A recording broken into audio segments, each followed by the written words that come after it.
پہلے تو میں شیعہ بچوں سے کہوں گا کہ اگر آپ کے پاس کوئی شیعہ قاری قرآن پڑھانے والا نہیں ہے تو کوئی بات نہیں، سنی قاری قرآن سے قرآن پڑھ لو۔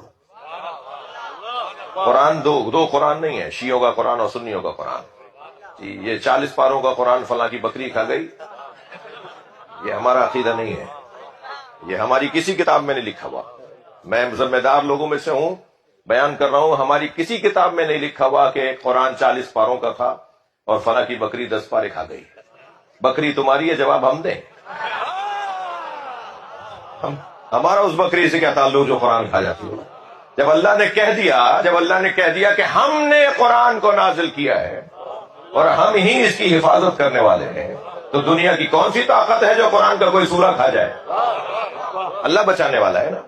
تو یہی قرآن ہے بھائی جو سنی بھائیوں کے ہاں ہے، وہی قرآن ہے جو شیعہ بھائیوں کے ہیں۔ قرآن دو طرح کے نہیں ہیں، ناراض تو نہیں ہو رہے؟ قرآن وہی ہے جو اہل سنت کے ہاں ہے، قرآن وہی ہے جو شیعوں کے ہاں ہے۔ کسی بھی شیعہ کا دروازہ بجا کے کہیں کہ گھر میں جو قرآن رکھا ہے لا کے دکھاؤ، وہ وہی قرآن لا کے دکھائے گا جو آپ کے گھر میں رکھا ہوا ہے۔ کسی بھی سنی کا دروازہ بجا کے کہیں قرآن لا کر